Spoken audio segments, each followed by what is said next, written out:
Hey YouTubers, just another quick real numbers video for you guys today. Now, I really wasn't going to do this kind of video, honestly, because I feel like a lot of people have been talking about this over the weekend. And personally, it's not necessarily the biggest news. A lot of people don't necessarily like the Resident Evil franchise.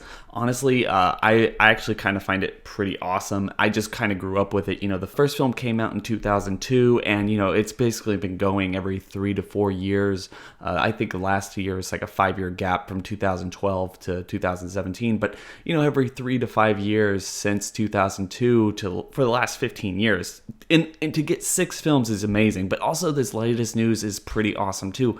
With the release of the 6th film in the Resident Evil franchise, the Resident Evil The Final Chapter as it's called, the film franchise has actually grossed over $1 billion in worldwide box office from the original film all the way up to this 6th film. It's actually a really big accomplishment for a film franchise like this, 6 films or not, because it's not necessarily a big budget film franchise. And I'm sure it's hard to say like $65 million, $60 million, $40 million, $33 million is nothing to scoff at when you're looking at like one individual film.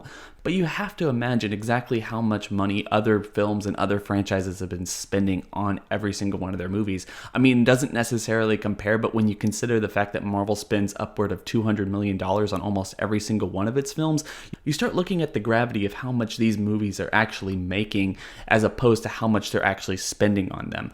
I feel like it's an accomplishment either way. You also have to really look back at how this film franchise started. I mean, back in 2002, just as much as it is today, making a video game movie wasn't necessarily a guaranteed hit, especially one that has a dedicated fan base who was outraged at the fact that they weren't necessarily using the stories from the games, although I'm sure a lot of people are glad they didn't at this point, but who really knows. But even the first film's budget of $33 million basically came out and made some good money domestically and foreignly to basically end up with a little over $100 million back in 2002.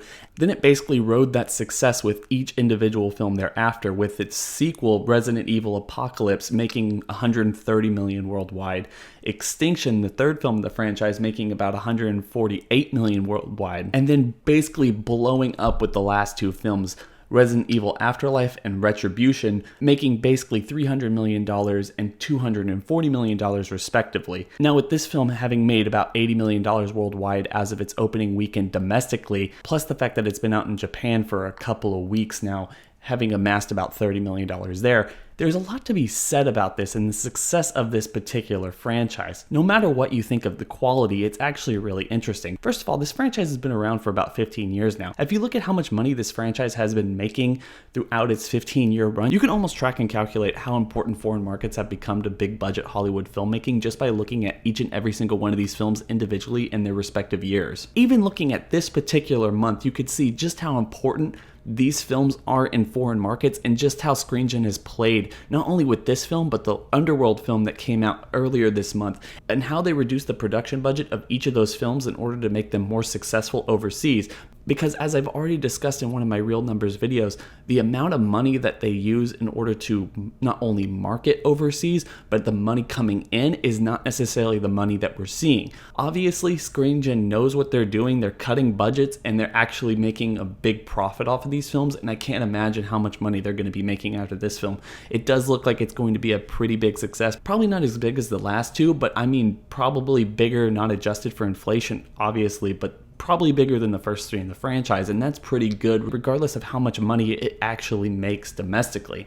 And I guess the final point here, and one of the best reasons this franchise actually made over $1 billion over the course of 15 years, is this and the Underworld franchise respectively basically prove that female-led superhero films can be a thing if you put the time, effort, and passion, and you get the people involved to be passionate about what they're making. It doesn't necessarily have to be the best film, but these things find audiences, and people do want to see these films. I can only imagine, I can't wait to see what Marvel can do when they start putting their weight behind big budget female superhero action films.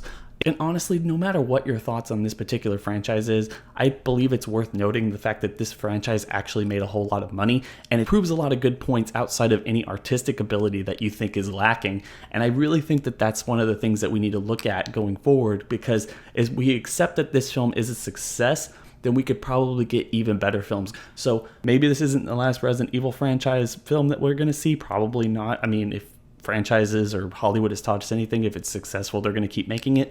But probably the last in this particular series, I would say that. Anyway, guys, for more real numbers videos, make sure to rate, comment, and subscribe, and I'm going to be catching y'all later.